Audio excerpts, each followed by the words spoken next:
কত দূর মৌলানি জানে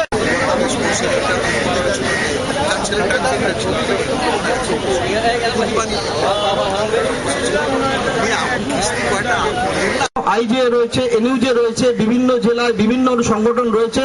আমার মনে হয় যে একটা জয়েন্ট অ্যাকশন কমিটি মতো করে ভবিষ্যতের দিনে আগামী আমাদের এগোতে হবে।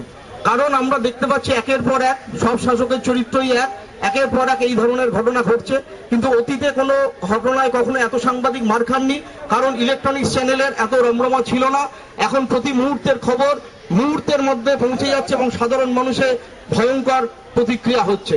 এই ঘটনা আমরা দেখতে পাচ্ছি যে তারা টার্গেট করেছে বেসিক্যালি ইলেকট্রনিক্স মিডিয়া সাংবাদিকদের এবং ফটো সাংবাদিকদের। কারণ আমরা যারা বড় অংশ প্রিন্ট মিডিয়ায় কাজ করি তারা কিছুটা দূর থেকেই এই ঘটনা হয়তো অনুধাবন করতে পারি বা আমরা লিখতে পারি, কিন্তু প্রিন্ট মিডিয়া যে কাজ করে ইলেকট্রনিক্স মিডিয়াকে অন্যভাবে কাজ করতে হয়, তাদের ঘটনার কাছাকাছি যেতে হয়। এবং আমি খুব দুঃখের সঙ্গে বলছি, আমি জানি না কি করে পার্থ চট্টোপাধ্যায়ের মতো একজন সিনিয়র পলিটিশিয়ান কালকে বললেন যে সাংবাদিকরা কি করে ঢোকে, তাদের কাছে যে বৈধ পরিচয়পত্র থাকে এই ইনফরমেশন যদি পার্থবাবুর মতো লোক যিনি দীর্ঘদিন বিরোধী দলে ছিলেন, দলনেতা ছিলেন এবং সরকারের যদি না থাকে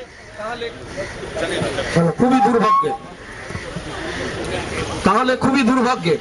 সুতরাং আজকে আমাদের কতগুলো সিদ্ধান্ত নিতে হবে এবং তারপর মিছিল যে আছে, প্রেস ক্লাবের সেক্রেটারি অনিন্দ আসছেন, মিছিল তো করতেই হবে, কিন্তু প্রয়োজনে আমার ব্যক্তিগতভাবে আমি প্রথম একটি কল দিয়েছিলাম এই জড়ো হওয়ার জন্য, তাই জন্য আমার মনে হয় আমাদের গান্ধী মূর্তির নিচে অন্তত একটা দিন 2 ঘন্টার জন্য হলেও বসা দরকার। আমাদের সেই সঙ্গে গভর্নরের সাথে একদিন মিট করে ডেপুটেশন দেওয়া দরকার। এবং মমতা বন্দ্যোপাধ্যায় যিনি এত অ্যাক্সেসিবল ছিলেন, তিনি তো সংবিধানের ঊর্ধ্বে নয়, প্রয়োজনে তার কাছে ডেপুটেশন দিতে হবে। অতীতে আমরা জ্যোতি বোসকে ডেপুটেশন দিয়েছি, বুদ্ধ ভট্টাচার্যকে দিয়েছি বামফ্রন্ট আমলে এই ধরনের ঘটনায়। সুতরাং আমরা তাদেরকে কেন ডেপুটেশন দেব না?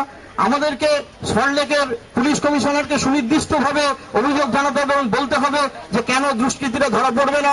আমাদেরকে হোম সেক্রেটারি এবং চিফ সেক্রেটারিকে সুনির্দিষ্টভাবে বলতে হবে যে কেন দুষ্কৃতীরা ধরা পড়বে না।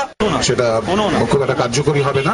রাজ্যপালকে ডেপুটেশন দেওয়া বা পরবর্তীকালে যদি গান্ধী মূর্তির কাছে আমরা অবস্থান করি, অন্তত প্রতীকী অবস্থান, এটা কিন্তু আমাদের করার প্রয়োজন আছে। তো এটা এখানে অনেক সিনিয়র সাংবাদিক